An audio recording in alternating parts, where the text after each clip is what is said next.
everybody, it's me, Laura, and today we're going to be doing a polymer clay jewelry tutorial, and this time I'm bringing in the owl, but we're going to combine some things. So we're going to bring in our canes, the feather cane that I had done this last time, and we're going to bring in that owl form that I had done with the free sculpt. So right here I have all my balls together, and this one in particular, this is about 5/8 of an inch in diameter, and this is going to be our main body form for our owl. So I'm going to do kind of like a little bit of a sculpt thing here, and I'm flattening it down with my finger and then just kind of forming it into a nice teardrop. Once I have this body done, I'm then going to bring in 2 more balls, and those balls will be about 1/2 of an inch in diameter, and we're going to kind of flatten them a little bit, and those are going to be the eyes that I'm going to put right at the top of this teardrop.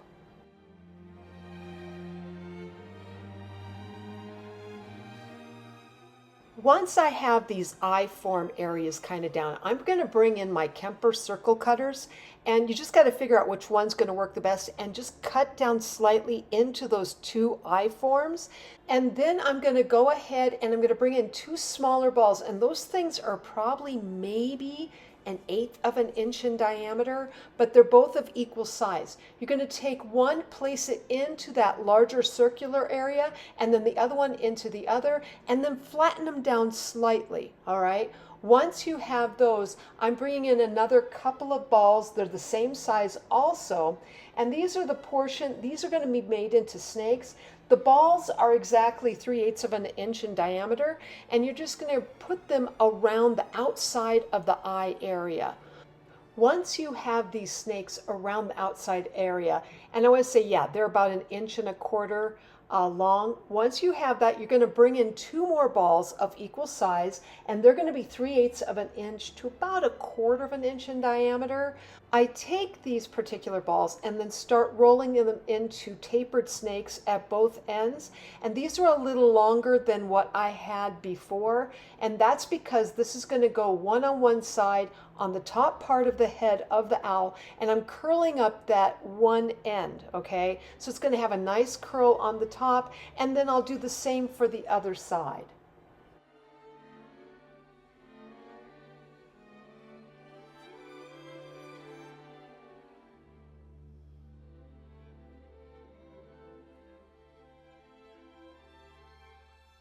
At this point, I brought in 2 more balls, and they were 1/2 of an inch in diameter, and I start to roll them into teardrops.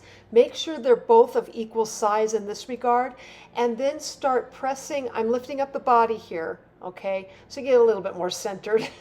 Anyways, once I have that body in place, I've got it the way I like it, come back with those teardrops and press them flat. And these are about 1/2 of an inch in diameter, but press them flat. You want them to be close to equal in size, and these are going to act as your wings that are going to be outstretched in flight on both sides. Here I like to take both of these wings and put them in place because I want to see what they look like, you know, to kind of give myself an idea as to how big this is, and it works out pretty good. I then take these off and I bring in my burnisher and I start flattening that outside piece near the eye. This is going to add a nice detail that you're going to love decorating up later, and so that's what I wind up doing here. Once I have that in place though, I'm going to bring in my needle tool, and I'm going to create kind of like, I want to say a partial moon kind of thing onto the wings. When I do that, I'm then going to bring in my burnisher one more time, and I'll kind of score down on the bottom part, flattening that portion of the wing. Now at this point, I'm going to go ahead and admit to a mistake ahead of time because yes, I made a mistake. Well, what happened was when I scored those kind of half moon shapes on the wings and I flattened down with my burnisher on the wing part, I created like a second ridge in doing so. And really I should have created just a second line, but I didn't do that. I thought this would be a great way to go ahead and add in my feather canes kind of along that ridge. Well, I had to go back in later with scrap clay and fill in right up to that line so that it looked right. Now, originally, I thought this would be a great idea because I could go ahead and really I should have created a second line, a second moon-shaped line, so that I could go ahead and do a little detail work if I wanted to. But instead, I didn't do that, and when I went to place the feathers down on, it didn't look quite right. So in this case here, ignore that line. Instead, when you burnish it right up to the line and not what I have here. Or even bring in your burnisher and just kind of burnish that line so it disappears entirely. Anyway, I put this on a baking tile and I baked it at 275 degrees to about 300, depending. 275 I'll do it. And do it for about 10 minutes, 10, 15 minutes. Once it's cooled off though and everything, bring in your black acrylic paint like I have here and paint the entire thing.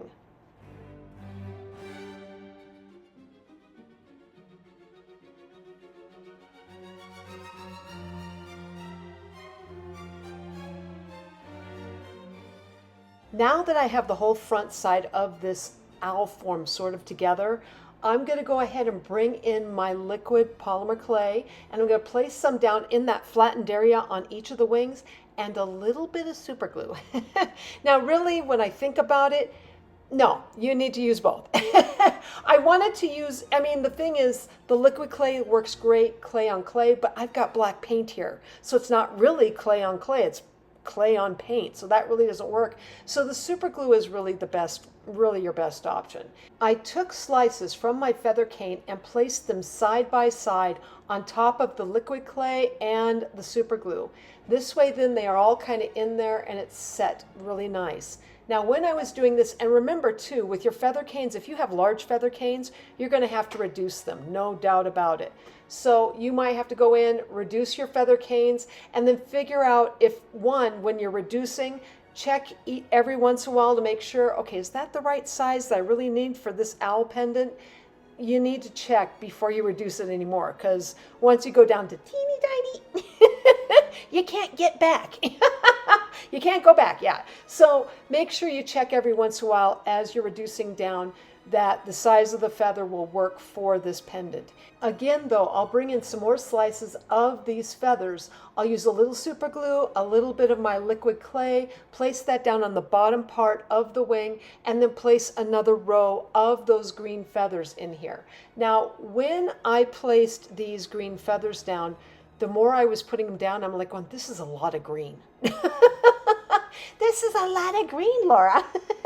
And don't get me wrong, certain contexts of green I love. But it was enough that I thought I need to add something else in. And so you're going to see me bring in the pink feather cane and use that in concert with the green ones as well. It gives it a nice little extra detail, plus it gives you also another color to enjoy, all right? I mean, I'm bringing in that pink feather and I know it's going to break up all of this green because that's a lot of one color kind of in an area. I mean, I know that these particular green feathers, they have other colors in there. There's some blue and there's some other stuff, but they're predominantly got a green, cool kind of look to them. That's why I thought, yeah, I'm bringing in the pink feather. Now notice here, this feather cane is very teeny weeny. I love my teeny weeny feathers. Yeah. Okay, Laura's going over the deep end. Yeah, here we go. Anyway, I'm putting them right in the area where the, I want to say, where the two feathers that lay side by side, they don't join up, but there's a little bit of a gap there, a little bit of a triangular space. I'm putting them right in between in those areas. And the nice thing about adding in that nice pink magenta type feather is that it really does break up all of that green color in the larger feathers on the owl.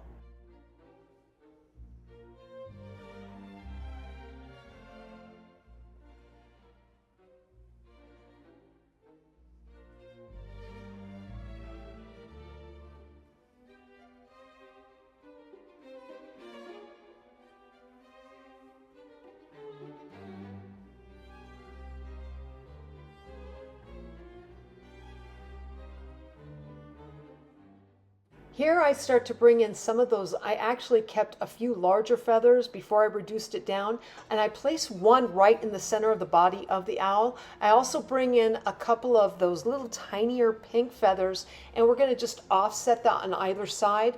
I then also bring in a little bit of my gold clay. I create a little ball and then turn it into a cone and place that right in the center of the owl, giving him his nice beak. From there, I cut more larger feathers and I place those into the tail and on the top of the head, giving it a nice, really fun feature to our owl.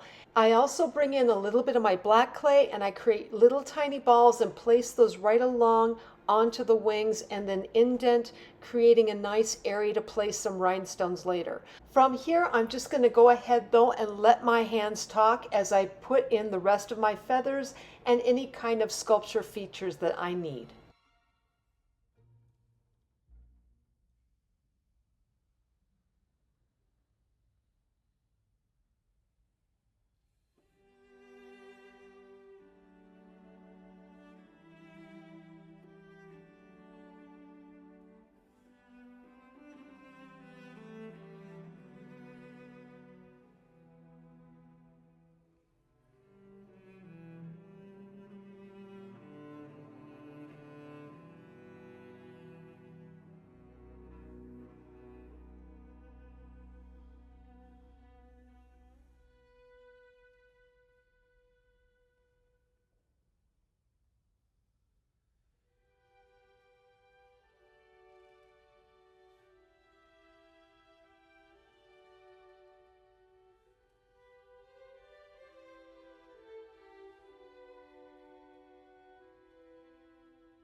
Now that I've baked up my owl and he's been cooled off, I'm going to start bringing in some of my metallic paints. So I have my blue sapphire, which I'm doing right here, and then I'm going to bring in also my silver anniversary and my Colorshift blue violet flash. I love that stuff. Oh, they're so fun.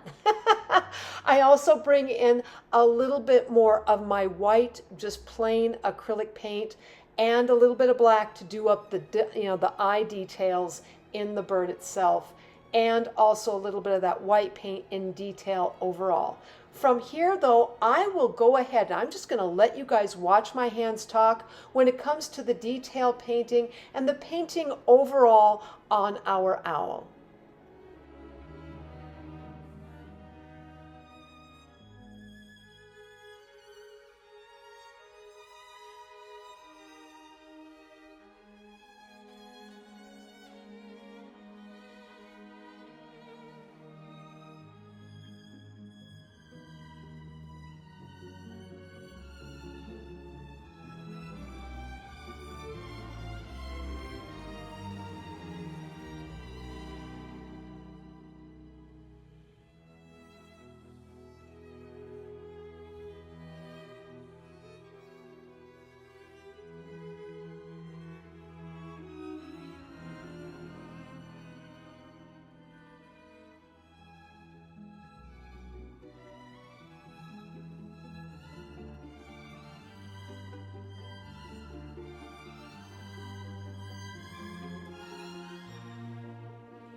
After putting in all of my painted details on the owl, I brought in some fresh black clay, and this has been rolled out on a number 3 setting on my Atlas pasta machine. And then I'm bringing in some eye pins. I'm creating a little hook on both of them, and I'm going to cut the excess off. I'm also going to bring in my liquid clay, so I'm going to take a little bit of that liquid clay, place it on the back side of this owl, and I'll add in a little bit of my super glue too, because I need to have it stay in one place. The thing is with that liquid clay, it likes to slip around on me, and it drives me just a little bit nuts, yes. Anyway, I place a little bit of the liquid clay and a little bit of the super glue on the back side. I also then place down the eye pins though ahead of time into that black clay, kind of giving myself a general idea where I'm going to have those eye pins coming out. And I'm doing it right on the side there, and I lay it down right here, okay? And then I kind of put the other little eye pin, I kind of push it into the other side on the owl, not letting it just get, glued down into it right away. Once I have that done though, I'll bring in my needle tool and I just start tracing around this owl where I have the fresh black clay at and cleaning it up as I go.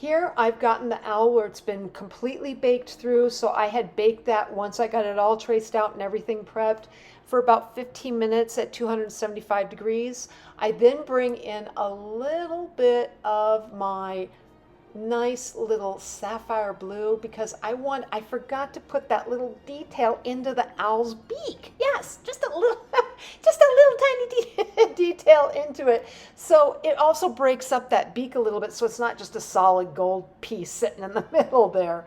Anyway, paint up that little detail, and then I also bring in a little bit of my super glue. I add that into each of the little black balls on top, add in my rhinestone, and then I bring in my chain and I cut my necklace chain in half and add in 2 small jump rings to each half. I then take that jump ring and connect it into the eye pin on either side of the owl's head. This way then I get a really nice extension onto the chain that I'm using. So if you have a very short necklace chain, this kind of makes it nice because it extends, your chain just slightly. Anyway, I connect that in, and this will complete up my owl necklace.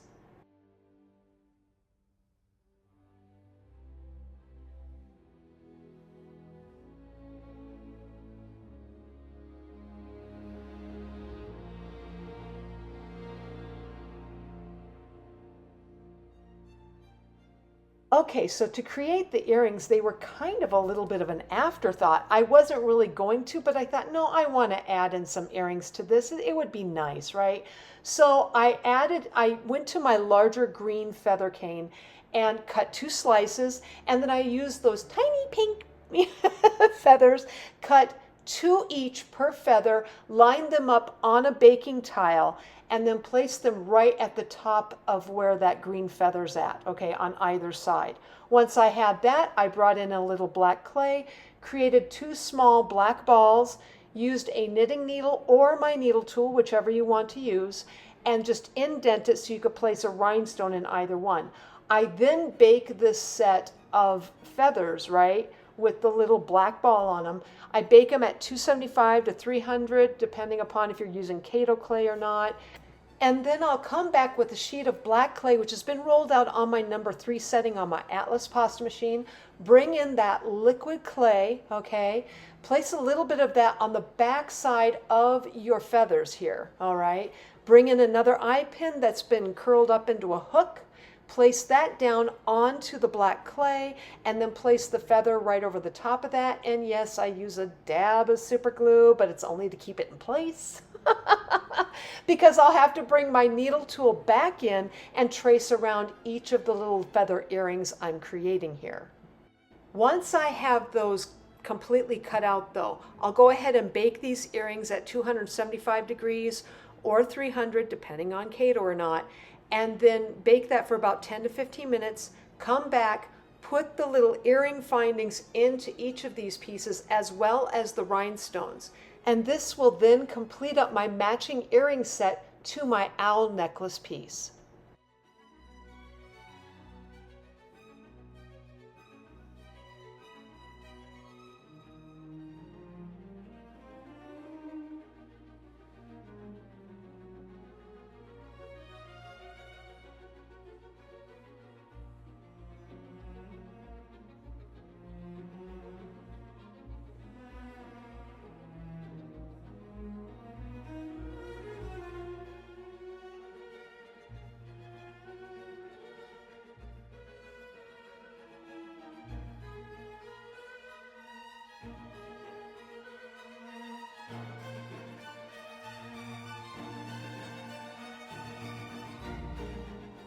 Okay, so this is the end result of creating my owl and earring set. Please use this for study and reference. And if you like this video, please like, subscribe, and leave me a comment. I'm always wondering what you're thinking. Otherwise, I am sending out my biggest hugs to each of you, and I hope you have a fantastic day.